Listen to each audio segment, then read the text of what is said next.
6월 말 발표된 627 부동산 대책이 시장을 뒤흔들고 있습니다. 단순한 규제를 넘어 지금 부동산 구조 자체가 바뀌고 있는데요.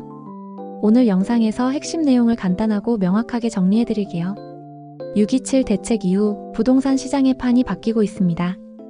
이번 대책의 핵심은 바로 대출 레버리지 차단입니다. 가계부채를 줄이겠다는 의지가 엄청나게 강력하게 반영됐죠.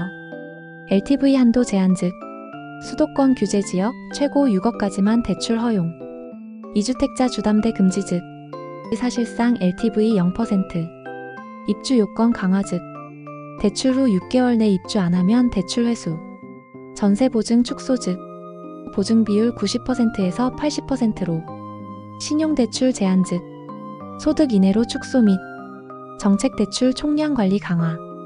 이쯤 되면 부동산은 빚내서 사는 시대가 사실상 끝났다고 봐야겠죠. 대책 발표 후 시장 반응은 어땠을까요? 바로 거래 절벽이 찾아왔습니다. 서울 아파트 거래량 6월 1일에서 27일까지 1221건, 6월 28일에서 7월 24일까지 2506건로 75%나 감소했습니다. 거래 취소도 폭증. 강동, 노원, 영등포 등에서 10억 초과 거래 취소가 무려 60% 이상이나 되었습니다. 고가 아파트 상승세도 멈췄습니다. 강남 0.34%에서 0.15%로, 서초 0.48%에서 0.32%로, 송파 0.38%에서 0.36%로 둔화되었습니다. 시장 심리도 급냉각 중. 주택가격 전망지수 120에서 109로, KB 매수 의지수 99.3에서 52.2로 낮아졌습니다. 중장기 변화는? 변화 포인트 3가지. 첫째, 실거주 중심 시장 전환. 고가 다주택 차단으로 실거주 중심 수요로, 도봉, 노원, 구로, 금천 등 중저가 지역의 실수요 이동.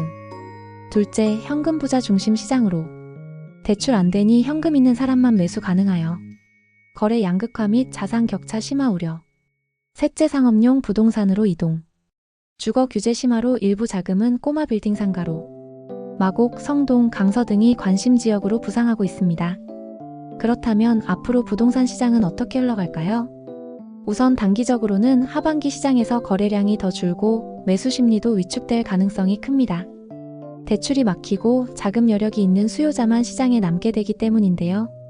특히 10억 이상 고가 아파트나 다주택자 중심 시장은 사실상 멈춤 상태로 들어간 모습입니다. 이어서 중기적으로는 2026년까지 실수요 위주의 시장으로 서서히 재편될 가능성이 높습니다. 대출이 필요한 투자 수요는 사라지고 실제로 거주할 목적으로 접근하는 사람들이 중심이 되겠죠. 그러면서 지역별 양극화가 더욱 심화될 것이라는 전망도 나오고 있습니다. 즉, 중저가 단지와 고가 단지 간, 그리고 대출 가능한 지역과 불가능한 지역 간의 수요 분산이 본격화된다는 거죠. 다만 여기에는 변수가 몇 가지 있습니다.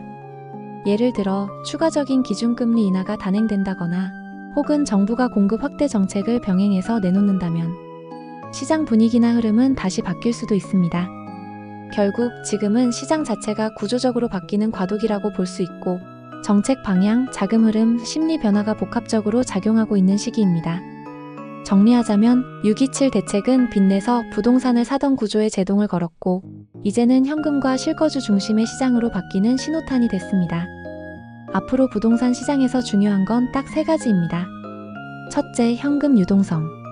둘째, 대출 가능성. 셋째, 지역별 흐름의 면밀한 분석입니다. 지역별 흐름은 다음 영상에서 더 깊이 분석해드리겠습니다. 감사합니다.